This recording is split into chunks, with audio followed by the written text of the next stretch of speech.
Hello everyone, this is Neha and welcome back to my channel. कैसे हैं आप सब? आई होप आप बहुत बढ़िया होंगे। स्वागत है आपका आपके अपने चैनल स्टडी पर्सन में।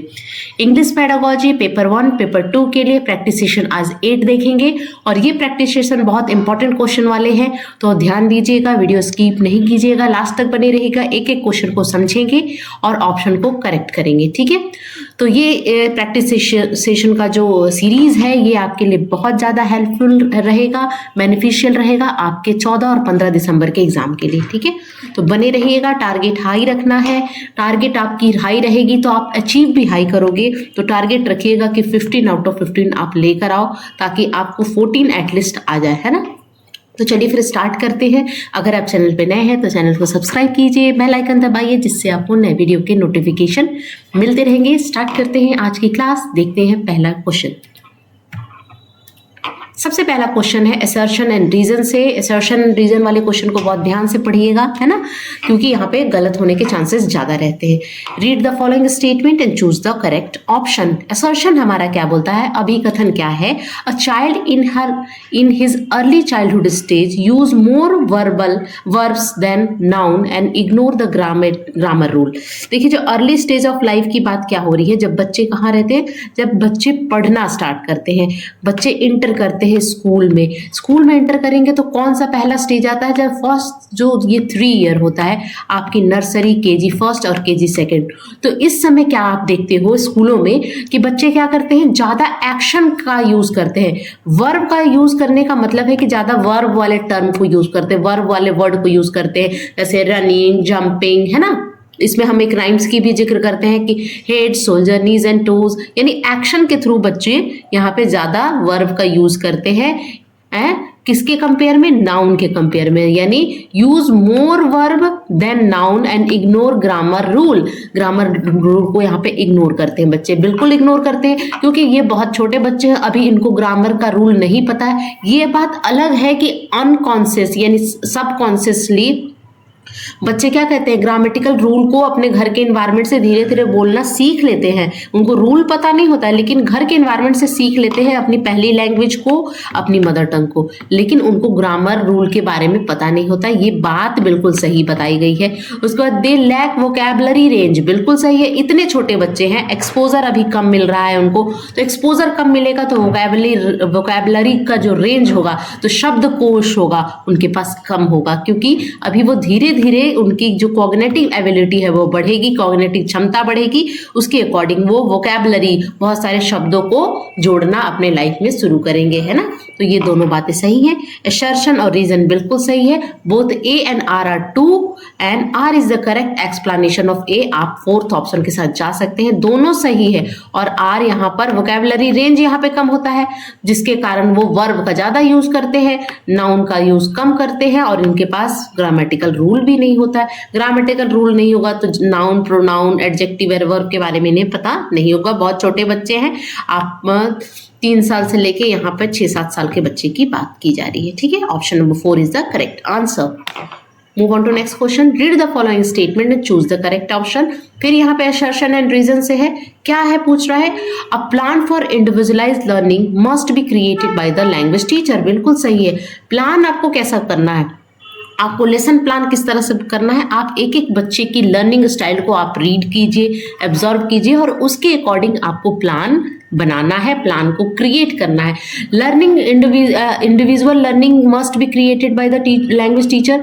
कहने का मतलब कि इंडिविजुअलाइज लर्निंग की बात यहाँ पे क्यों की जा रही है, इसलिए की जा रही है कि each and every child in a class, यानी क्लास में हर बच्चा एक दूसरे से अलग है, सबकी अलग, सब में इंडिविजुअल डिफरेंसेस पाए जाते हैं, सब में व्यक्तिगत भिन्नता पाई जाती है, तो सबके सीखने का स्टाइल अलग होगा। कोई विजुअली बहुत अच्छा सीखता है, कोई ऑडियो के थ्रू अच्छा सीखता है, कोई करके सीखता है। तो अलग अलग तरह के बच्चों के अकॉर्डिंग आपको लैंग्वेज टीचर को क्या करना पड़ेगा, प्लान को क्रिएट करना पड़ेगा, सबके लर्निंग नीड को ध्यान में रख के। बिल्कुल सही बात है। There is a diversity in learner in learning of a new language. New language को लर्न करने में आपको डाइवर्सिटी दिखेगी, आपको भिन्नता दिखेगी, ये बात भी सही है। और दोनों एक दूसरे को क्या कर रहे हैं, एक्सप्लेन कर रहे हैं, यानी both A and R are true and R is the correct explanation of A. इसमें भी ऑप्शन नंबर 4 जाएगा, ठीक है। क्वेश्चन नंबर 3 देखना है आपको। क्वेश्चन नंबर 3 है हमारा, in which method does the learner first language play a central role in teaching. First language कौन सी होती है? किसी भी बच्चे की फर्स्ट लैंग्वेज उसकी मदर टंग होती है, ठीक है। और सेकेंड लैंग्वेज कौन सी होती है? जो कि टारगेट लैंग्वेज होती है ना, टारगेट लैंग्वेज होती है, टारगेट लैंग्वेज। अब मदर टंग तो बच्चे अपने घर के इन्वायरमेंट से सीख लेते हैं, है ना, होम के इन्वायरमेंट से, और ये स्कूल में जाके बच्चे सेकेंड लैंग्वेज सीखते हैं जो कि इसकी टारगेट लैंग्वेज होती है। फर्स्ट लैंग्वेज को बच्चे क्या करते हैं? एक्वायर करते हैं, अर्जित करते हैं। सेकेंड लैंग्वेज को बच्चे लर्न करते हैं, अधिगम होता है सेकेंड लैंग्वेज का। ये हम बहुत पढ़ते आ रहे हैं शुरू से। अब यहाँ पे कहना है कि ऐसा कौन सा मेथड है जिसमें first language central role play करता है। यानी जब आप इंग्लिश सिखा रहे हो, इंग्लिश टारगेट लैंग्वेज है मोस्ट ऑफ द बच्चों की, और हिंदी उसकी फर्स्ट लैंग्वेज है, मदर टंग है, तो जब आप इंग्लिश सिखा रहे हो तो क्या करोगे? आप हिंदी का यूज करोगे, यानी फर्स्ट लैंग्वेज का यूज करोगे, उसके अकॉर्डिंग ट्रांसलेशन के थ्रू आप इंग्लिश को सिखाओगे, है ना। यानी मैं आपको बोल रही हूं कि which method does learner first language play an important role. तो मैंने ये पढ़ा, है ना, ये मेरा टारगेट लैंग्वेज है, मैंने पढ़ा, फिर मैंने इसको आपको हिंदी में समझाया। तो यहाँ पे हिंदी जो मैं समझाया, हिंदी हमारी क्या हो गई? फर्स्ट लैंग्वेज हो गई, और यहाँ पे सेंट्रल रोल प्ले कर रही है। आप कैसे मेरी बात को समझ रहे हो? जब मैं आपको हिंदी में ट्रांसलेट करके समझा रही हूँ, दैट मीन्स कि यहाँ पे फर्स्ट लैंग्वेज किस मेथड में सेंट्रल रोल में रहता है, यानी सेंटर में रहता है, मुख्य भूमिका निभाता है, तो वो ग्रामर ट्रांसलेशन मेथड में। इसको हम ट्रेडिशनल मेथड भी कहते हैं, जिसमें आपकी जो मदर टंग होती है वो आपकी सेंट्रल रोल प्ले करती है, जिसके थ्रू आप टारगेट लैंग्वेज को सीखते हो। Option number 2 is the correct answer. Task base अलग होता है, डायरेक्ट मेथड में आप अपने मदर टंग का यूज नहीं कर सकते हो, कम्युनिकेटिव लैंग्वेज टीचिंग में आप रियल लाइफ का यूज करते हो। तो आज ही आपको देखने को मिलेगा मेथड ऑफ टीचिंग में, क्योंकि मेथड ऑफ टीचिंग क्या करेगा, आपका हिंदी पेडागोजी हो या इंग्लिश पेडागोजी हो, आपको 4 मार्क्स दिला के जाएगा। आप आराम से बहुत अच्छे से केयरफुली आप मेथड ऑफ टीचिंग पढ़ लीजिएगा। आज मैं वीडियो इसकी डाल दूंगी, ठीक है। तो option number 2 is the correct answer. Next question है हमारा, चेतन फर्स्ट लैंग्वेज वाज भोजपुरी। चेतन नाम का बच्चा है, देखिए मैं वही मेथड यूज कर रही हूँ, ग्रामर ट्रांसलेशन मेथड, ठीक है। चेतन नाम का बच्चा है, उसकी फर्स्ट लैंग्वेज क्या है? लैंग्वेज 1 क्या है उसकी? भोजपुरी है, ठीक है, भोजपुरी है। सिंस अराइविंग इन तमिलनाडु, ये कहाँ चला जाता है? तमिलनाडु चला गया ये बच्चा। He no longer speak Bhojpuri, only speaking English with native, है ना। तो ये क्या कर रहा है कि इसको भोजपुरी आता था, लेकिन तमिलनाडु में तमिल लैंग्वेज बोलने वाले बच्चे मिल गए, ठीक है। अब ये क्या करेगा, इस वाले बच्चे से कैसे कम्युनिकेट करेगा? इंग्लिश के थ्रू ही, क्योंकि इंग्लिश क्या होगी? मीडियम ऑफ कम्युनिकेशन यहाँ पे बन गई, है ना। यहाँ पे चेतन को भी इंग्लिश आ रही है और तमिल भाषी बच्चों को भी इंग्लिश आ रही है, तो इंग्लिश के थ्रू क्या करेगा? ये कम्युनिकेट करेगा, किससे? तमिल भाषी बच्चे से, क्योंकि तमिल वाले को भोजपुरी नहीं आती है, भोजपुरी वाले को तमिल नहीं आती। समझ में आ रही है? तो यहाँ पे क्या हुआ कि ये भोजपुरी बोलना छोड़ देता है ना, और इंग्लिश में ही कन्वर्सेशन करता है वहां के नेटिव से, वहां के जो रेगुलर हैं उनसे, है ना। तो यहाँ पे अपनी फर्स्ट लैंग्वेज को इसने क्या कर दिया? हटा दिया, सब्ट्रैक्ट कर दिया, है ना, माइनस हो गया, है ना। तो when the new second language replace the native language, है ना। अब यहाँ पे इसकी नेटिव लैंग्वेज भोजपुरी थी, है ना, इंग्लिश, भोजपुरी और इंग्लिश जानने वाला बच्चा था। अब यहाँ पे नई तमिल सीखना है और इंग्लिश आता है, तो तमिल सीखने के लिए इसने पहले लैंग्वेज को क्या किया? रिप्लेस वर्ड को ध्यान दीजिएगा, यहाँ पे रिप्लेस हो गया। तो जब रिप्लेस कोई आपकी नेटिव लैंग्वेज रिप्लेस कर दी जाती है दूसरे लैंग्वेज को सीखने में, तो वहां पे होती है सब्ट्रैक्टिव बाइलिंगुअलिज्म। मैंने आपको पढ़ाया है सब्ट्रैक्टिव बाइलिंगुअलिज्म क्या होती है, बाइलिंगुअलिज्म क्या होती है, जिसको 2 भाषाओं का ज्ञान होता है।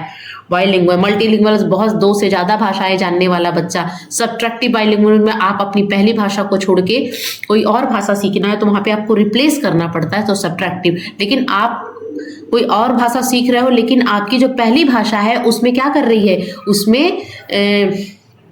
उसमें बेनिफिट का काम कर रही है ना। जैसे आपको यहाँ पे क्या होता है कि ऐड होता है, यहाँ पे होता है कि आपकी जो पहली भाषा है आपको दूसरी भाषा या तीसरी भाषा सीखने में हेल्प कर रही है, तो वहाँ पे एडेप्टिव बाइलिंगुअलिज्म होता है। लेकिन जहाँ पे आपको छोड़ना पड़ रहा है भोजपुरी तमिल सीखने के लिए, इंग्लिश सीखने के लिए, तो आपको सब्ट्रैक्टिव बाइलिंगुअलिज्म का एग्जाम्पल है। कोड मिक्सिंग भी मैंने बताया है, जैसे हम क्या करते हैं बीच बीच में इंग्लिश का वर्ड यूज करते हैं। जैसे आजकल का सिचुएशन बहुत खराब है, आजकल का सिचुएशन, आजकल Hindi word, situation is a English word, तो बीच बीच में हम क्या करते हैं इंग्लिश के वर्ड डाल देते हैं, तो वो कोड मिक्सिंग होती है। लेकिन अगर आप कोड स्विचिंग की बात करोगे तो आप लंबा सेंटेंस इंग्लिश का बोले, फिर आप स्विच कर गए हिंदी पे, है ना। जैसे हम बोल रहे हैं कि I am going to market, क्या तुम भी चलोगी, ऐसे बोले। मैं किसी से बोल रही हूँ कि I am going to market, क्या तुम्हें भी चलना है, तो मैंने क्या किया है इंग्लिश का एक लंबा सेंटेंस बोला और तुरंत स्विच कर गई हिंदी पर, दैट मीन्स वो कोड स्विचिंग होती है। तो आपको चारों चीजें समझ में आई होंगी, तो यहाँ पे सब्ट्रैक्टिव बाइलिंगुअलिज्म यहाँ पे ऑप्शन करेक्ट होगा। Now move on to next question, question number 5 देखना है हमें। क्वेश्चन नंबर 5 है which of the following support a pre reading activity. Pre reading activity को समझना है। प्री रीडिंग एक्टिविटी यानी आपको रीडिंग के एक सब रीडिंग से पहले क्या होता है ना, तो रीडिंग से पहले हम प्रिडिक्शन करते हैं, है ना। Prediction is the sub skill of reading. Reading तीन तरह की होती है, pre reading, during reading and post reading. एक रीडिंग होती है रीडिंग से पहले की, एक होती है ड्यूरिंग रीडिंग और एक होती है पोस्ट रीडिंग। तो प्री रीडिंग एक्टिविटी में आपका प्रिडिक्शन टास्क आ जाता है। Option number 2 is the correct answer. Grammar teaching grammatical structure नहीं होगा, यूजिंग पैराफ्रेजिंग नहीं होगा, asking learner to summarise the text, ये पोस्ट रीडिंग का पार्ट है। समराइज कब करोगे आप, किसी भी चीज को संक्षेपण कब दोगे, जब आप उस पूरे चैप्टर को पढ़ लेते हो, है ना। तो option number 2 is the correct answer. Now move on to next question, question number 6 देखना है आपको। Which of the following is true about the remedial teaching. उपचारात्मक शिक्षण की बात यहाँ पे की जा रही है। रेमेडियल टीचिंग में आप क्या करते हो, giving extra attention to gifted, सिर्फ गिफ्टेड बच्चे को आप एक्स्ट्रा अटेंशन देखो।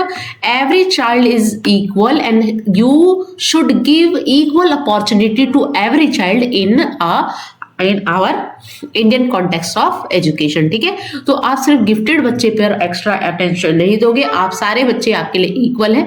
जिन बच्चों को प्रॉब्लम हो रही है आप उसको ज्यादा ध्यान दोगे, ठीक है।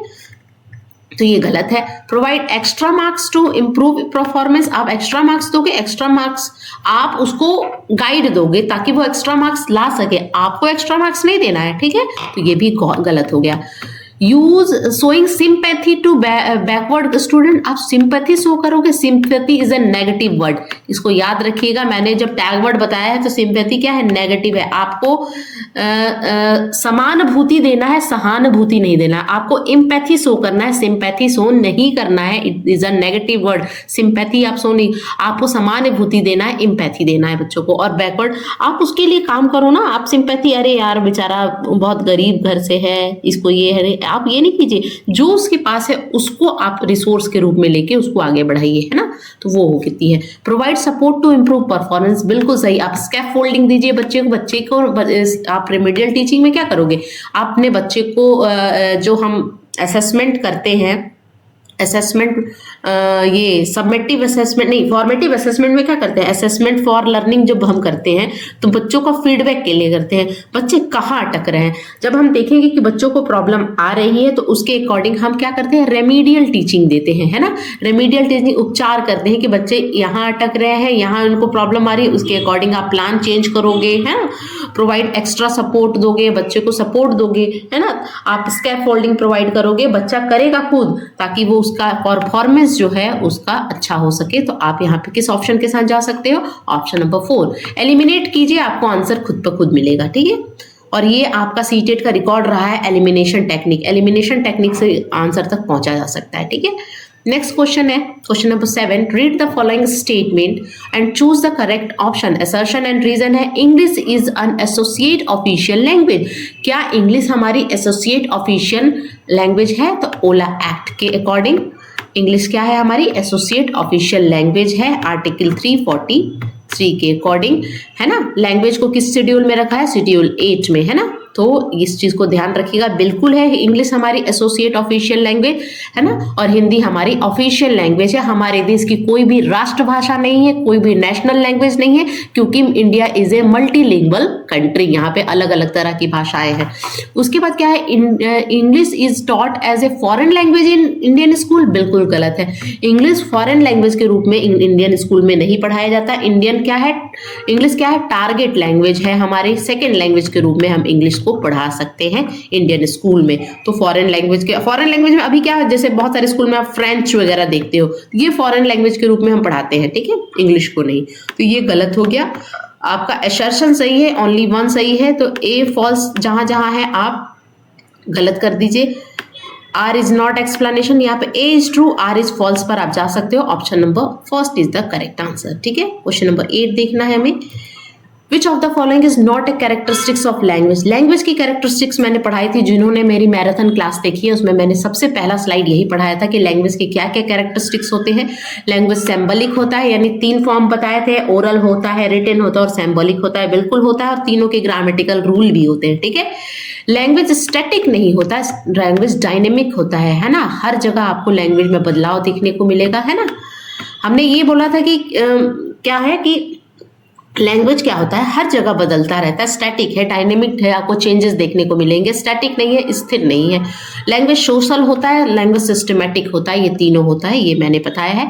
लैंग्वेज स्टैटिक नहीं होता, नॉट कैरेक्टरिस्टिक्स पूछ रहा था, तो option number 2 is the correct answer, ठीक है।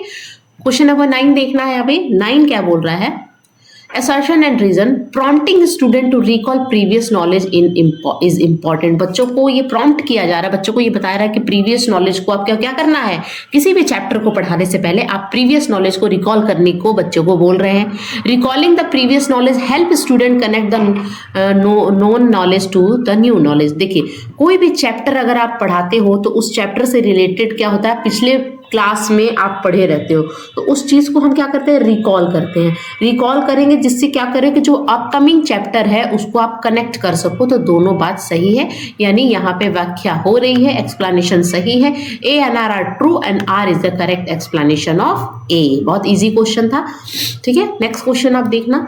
A teacher of class 8 ask her learner to produce a leaflet about saving energy at home as an assignment। यानी टीचर जो क्लास 8 की है बच्चों से क्या बताती है कि आप एक लीफलेट तैयार करो, है ना, शॉर्ट में लीफलेट तैयार करो।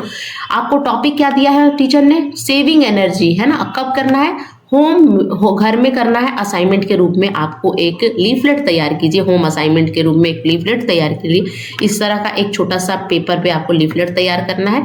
सेविंग एनर्जी आपकी टॉपिक है, तो आपको करना क्या है ना। This task will cater with feature of the learner. अब इस टास्क से टीचर क्या करना चाहती है, क्या बच्चे में कैटर करना चाहती है, बच्चे में क्या भरना चाहती है, पर्पस क्या है टीचर का। तो लीफलेट क्या होता है कि किसी भी चीज का एक शॉर्ट इंफॉर्मेशन तैयार कीजिए जिससे आपको पूरा इंफॉर्मेशन भी मिल जाए, और इससे बच्चों में क्या पैदा करना चाहती है आपको बताना। क्या वो क्वेश्चन फॉर्म कर रही है, क्या वो पॉजिटिव इंपरेटिव कर रही है, क्या वो कंपैरेटिव कर रही है, पास्ट टेंस पढ़ा रही है। तो टीचर क्या कर रही है, पॉजिटिव इंपरेटिव कैटर करना चाह रही है बच्चे के लैंग्वेज स्किल में, ठीक है। इंपरेटिव क्या होता है, imperative sentence are sentence that give command और इंस्ट्रक्शन। इंपरेटिव सेंटेंस कैसे होते हैं, ऐसे सेंटेंस होते हैं जिसमें कमांड और इंस्ट्रक्शन दिया जाता है। They are usually used when the speaker, अब स्पीकर कौन है यहाँ पे, टीचर है, wants to listen to perform some action. अब यहाँ पे क्या होता है कि टीचर ने एक्शन दिया, टीचर ने एक ऑर्डर दिया, बच्चों को एक होमवर्क दिया, और वो देखना चाहती है कि बच्चे किस तरह से परफॉर्म कर रहे हैं। For example, please give me a water अगर हम कहते हैं तो उधर से अगर वाटर किस तरह से किस फॉर्म में मिल रहा है ना, बच्चे का तरीका क्या है, इस चीज को देखने के लिए इंपरेटिव में हम यूज करते हैं। तो यहाँ पे आंसर आपका क्या होगा, पॉजिटिव इंपरेटिव यहाँ पे करना चाह रही है teacher. Option number 2 is the correct answer. Question number 11 देखिएगा। While planning a lesson, one of the objective is to enable learner to produce typical business communication with customer. This objective match with one of the type of text genres listed below। यानी teacher क्या कर रही है, जब lesson plan वो बना रही है, while planning a lesson plan, one of the objective, अब प्लान करते हैं लेसन प्लान, जब आप बनाते हो, आपने BEd DLEd में देखा होगा कि आप क्या करते हो, आप अपनी लर्निंग ऑब्जेक्टिव लिखते हो, है ना, कि हमारे पढ़ाने का पर्पस क्या है, what is the purpose behind this lesson या दिस टॉपिक। तो produce typical business communication with customer, तो टीचर क्या कर रही है कि बच्चों को प्रोड्यूस करना चाह रही है, बच्चों में विकसित करना चाह रही है typical business communication. Typical business communication का मतलब है फॉर्मल कम्युनिकेशन, यहाँ पे क्या करना चाह रही है, बच्चों में डेवलप कराना चाह रही है teacher. This objective match which of the following types of text genre, अब इससे कौन सा टेक्स्ट जनरा बच्चे का डेवलप होगा, तो बच्चे क्या करते हैं, फॉर्मल तरीके से हम लेटर लिखते हैं ना, लेटर कैसे लिखते हैं, फॉर्मल वे में, बहुत ही। अब लेटर भी दो तरह के होते हैं, एक ऑफिशियल लेटर होता है ना, एक कैजुअल लेटर होता है ना, बहुत सारे लेटर होते हैं जिसमें हम एप्लीकेशन भी एक तरह का लेटर होता है। तो आप फॉर्मल बिजनेस कम्युनिकेशन डेवलप करने के लिए विद कस्टमर के लिए कौन सा होगा, यहाँ पे लेटर वाला जो आपका ऑब्जेक्टिव है यहाँ पे फुलफिल होगा। Option number 4 is the correct answer. तो यहाँ पे ऑप्शन नंबर 4 के साथ आप जा सकते हैं। नेक्स्ट क्वेश्चन देखना है आपको। नेक्स्ट क्वेश्चन है, a teacher ask student to look at the 4 musical instrument in the picture and discuss why they are used in a different musical context. Choose the cognitive skill that match this activity. यानी यहाँ पे आपको cognitive skill दी हुई है ना, analyzing, composing, reasoning and imaging। तो teacher क्या बोलती है बच्चे से कि आप 4 म्यूजिकल इंस्ट्रूमेंट रखे हो, मान लो तबला रखा हुआ है, ठीक है, हारमोनियम रखा हुआ है, सितार रखा हुआ है, गिटार रखा हुआ है, और बोलती है कि आप केयरफुली इन सबको देखिए, है ना, पिक्चर को, and discuss why they are used in different. अब तबला का प्रयोग कहीं और होता है, हारमोनियम का अलग प्रयोग ज़्यादा होता है, सितार का अलग होता है, गिटार का। तो बोल रहे हैं कि केयरफुली इन लोग को देखिए, why they are used in a different musical context, और ये अलग अलग म्यूजिकल कॉन्टेक्स्ट में यूज किए जाते हैं, उसके पीछे रीजन क्या है आपको देखना है, पहचानना है ना। उसके बाद तो यहाँ पे टीचर कौन सी कॉग्निटिव एबिलिटी को, कॉग्निटिव स्किल को यहाँ पे डेवलप करना चाह रही है ना बच्चे में। तो यहाँ पे एनालाइजिंग होगा। अब कैसे होगा, कंपोजिंग भी होगा, रीजनिंग और इमेजिनेशन वाला भी नहीं होगा। एनालाइजिंग कैसे होगा, अब कैसे बच्चे करेंगे आप इस चीज को समझिएगा। 4 म्यूजिकल इंस्ट्रूमेंट को पहले बच्चे एब्जॉर्ब करेंगे, है ना, फिर उसको देखेंगे कि किस किस कॉन्टेक्स्ट में इन लोग को यूज होता है, क्या डिफरेंस है तीनों में, क्यों होता है अलग अलग कॉन्टेक्स्ट में इसका यूज। तो उसका स्टेप आप देख लीजिएगा, किस तरह से हम किसी भी चीज को ब्रेक करते हैं छोटे में, अब फिर उसको फिर एक साथ कनेक्ट करते हैं। तो एनालाइजिंग क्यों होगा आप देखिएगा। This activity require student to, अब इसमें क्या करेंगे बच्चे, अब ये देखिएगा, absorb the musical instrument in the picture, पहले पिक्चर में देखेंगे चारों को, है ना, चारों को पहले एब्जॉर्ब करेंगे, बहुत अच्छे से देखेंगे, ठीक है ना। Identify there characteristics and feature, उसके बाद उनकी कैरेक्टरिस्टिक्स को आइडेंटिफाई करेंगे कि अच्छा ये लाउड म्यूजिक देता है, अच्छा इससे बहुत ज़्यादा इसकी पिच बहुत हाई होती है, इसकी वॉल्यूम कम होती है ना। इस तरह से बच्चे फिर क्या करेंगे, उसकी कैरेक्टरिस्टिक्स को आइडेंटिफाई करेंगे और उसके फीचर को, फीचर क्या यानी देखने में भी अलग होगा, उसकी क्वालिटी भी अलग होगी, उसका साउंड भी अलग होगा, ये सब फीचर में आ गए। सबसे पहले एब्जॉर्व करेंगे, फिर उसकी आइडेंटिफाई कैरेक्टरिस्टिक्स एंड फीचर को आइडेंटिफाई करेंगे बच्चे। Think about the musical context in which each instrument is typically use, अब सोचेंगे बच्चे कि कौन कौन से म्यूजिकल कॉन्टेक्स्ट में कौन कौन सा यूज होता है ना। तबला कब यूज होता है ना, जैसे आप कथक वगैरह कर रहे हो तो तबला वगैरह का देखते हो कि यूज होता है ना। फिर उसके बाद बच्चे डिस्कस करेंगे and explain why each instrument is suited for the specific music, उसके बाद डिस्कस करेंगे। तो ये सारे जब प्रोसेस कर रहे हैं तो इसको हम एनालाइजिंग कहते हैं। कि एनालाइजिंग में क्या होगा, breaking down complex information into small part, यानी बड़े इंफॉर्मेशन को आप छोटे छोटे पार्ट में पहले तोड़ते हो, है ना। उसके बाद क्या क्या करोगे, एग्जामिंग रिलेशनशिप, उसके बाद सब में रिलेशनशिप को एग्जामिन करते हो, चेक करते हो कि सब में रिलेशन क्या है, और उसके बाद कनेक्शन को क्या करते हो, कनेक्शन, मेकिंग कनेक्शन, फिर उसके बाद कनेक्ट करते हो। In this activity student analysing the instrument their characteristics, पहले एनालाइज किए इंस्ट्रूमेंट को, उसके characters and their use in a different musical context. तो ये एनालाइजिंग हुआ, ये इतना प्रोसेस होता है एनालाइजिंग में, है ना, तो ये आप ध्यान में रखना, ठीक है। नेक्स्ट क्वेश्चन है, when monolingual speaker move from formal to informal mode of speech within the same spoken or gesture idea they are engaged in, यानी क्या कह रहा है कि मोनोलिंगुअल स्पीकर यानी एक लैंग्वेज बोलने वाला स्पीकर है, मोनोलिंगुअल यानी एक लैंग्वेज जानता है, मूव फ्रॉम फॉर्मल यानी फॉर्मल टू इनफॉर्मल, यानी फॉर्मल से इनफॉर्मल में जा रहा है। यानी यहाँ पे क्या है, यहाँ पे बहुत ही फॉर्मल को क्या कहेंगे, बहुत ही अच्छे से, मतलब बहुत ही अच्छे वे में जा रहा है एक लैंग्वेज को बोलते हुए, अचानक से इनफॉर्मल में क्या हो रहा है, टर्न हो जा रहा है ना। एक लंबा सेंटेंस फॉर्मल में बोल के इनफॉर्मल में घुस जाना। Mode of speech within the same spoken gesture, gesture आपका सेम है ना, same spoken as gesture idea they are engaged in. वो क्या कर रहा है बच्चा, वो कोड स्विचिंग कर रहा है ना, कोड स्विचिंग यहाँ पे बच्चा कर रहा है। बच्चा बोल रहा है, जैसे मैं आपसे बोल रही हूँ कि अगर आपको वीडियो अच्छा लगा, जैसे मैंने बोला अगर आपको वीडियो अच्छा लगा, ये हिंदी में मैंने लिया, ठीक है। उसके बाद ये मैं स्विच कर गई, please do like share and subscribe to my channel. तो मैं क्या कर गई, इंग्लिश से हिंदी में स्विच कर गई अचानक से, फॉर्मल से इनफॉर्मल मोड में चली गई, है ना। तो ये और आइडिया मेरा वही है, जेस्चर मेरा वही है, बोलने का तरीका मेरा वही है, उसको हम बोलते हैं कोड स्विचिंग। स्विच कर गए आप एक लैंग्वेज से दूसरे लैंग्वेज पे, है ना। तो option number 2 is the correct answer. Code mixing मैंने बता दिया। सोशल लिंग्विस्टिक क्या होता है, सोशल लिंग्विस्टिक आपको मैंने पढ़ाया भी है, फिर भी मैं एक बार बता देती हूँ। मैराथन क्लास में आप देखिएगा सारी चीज़ें पढ़ाई हुई हैं। Social linguistic study that explore the intricated relation between language and society, examine how language reflect and shape social dynamic. यानी हम रिलेशन के सोशल लिंग्विस्टिक में सोसाइटी और लैंग्वेज के रिलेशनशिप को देखते हैं और देखते हैं कि किस तरह से लैंग्वेज जो है वो रिफ्लेक्ट करता है, शेप करता है आपके सोशल डायनेमिक को, ठीक है।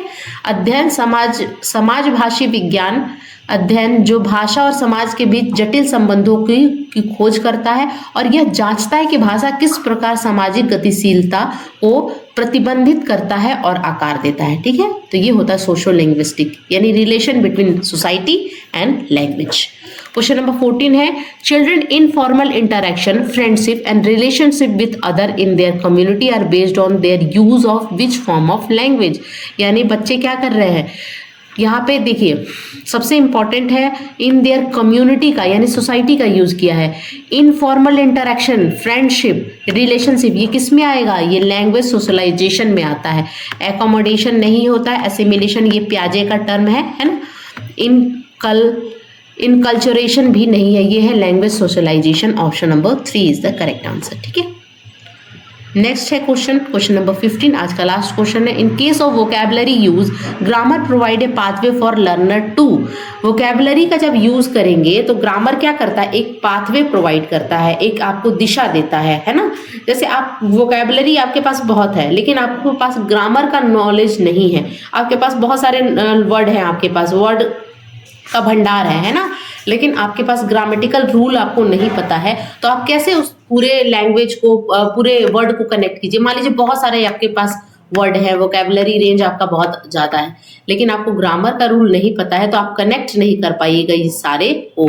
तो एक मीनिंगफुल लर्निंग के लिए आपको ग्रामर का यूज़ करना आना चाहिए, आपको ग्रामेटिकल इंफॉर्मेशन आना चाहिए, यानी ग्रामर का आपके पास इंफॉर्मेशन यानी ग्रामर का नॉलेज होना चाहिए। तो यहाँ पे कौन से ऑप्शन के साथ आप जा सकते हो, ऑप्शन नंबर फर्स्ट है कंबाइंड लेक्सिकल आइटम। अब ये लेक्सिकल आइटम है, लेक्सिकल आइटम क्या होता है, लेक्सिकल आइटम जो कि आपको आप उसकी मीनिंग जानते हो, आप उसका यूज कर रहे हो, है ना। Item into meaningful communicative expression, है ना। लाख आपके पास नॉलेज है, बहुत सारे वर्ड आते हैं, लेकिन आपको मीनिंगफुल इंफॉर्मेशन आप नहीं दे पा रहे हो उससे, तो तो वो मीनिंगफुल इंफॉर्मेशन कैसे दोगे, with the help of grammar, है ना। तो ये आपका सही है। Retelling listening input into the oral output, ये भी नहीं होगा। Draft formal piece of writing in a higher class, ये भी नहीं होगा। Speak in a formal situation with a great accuracy and confidence, ये भी नहीं होगा। मेन है कि आपको लेक्सिकल आइटम को कंबाइन करके मीनिंगफुल बनाना है, सेंटेंस को और कम्युनिकेटिव एक्सप्रेशन में उसको डालना है। Option number first is the correct answer. तो ये थे आज के कुल 15 क्वेश्चन जो कि इंग्लिश पेडागोजी से थे। कल फिर मिलेंगे नए 15 क्वेश्चन के साथ। आई होप आपको लेक्चर अच्छा लगा होगा। अगर अच्छा लगा होगा तो please do like share and subscribe to my channel. Thank you so much for watching. Bye.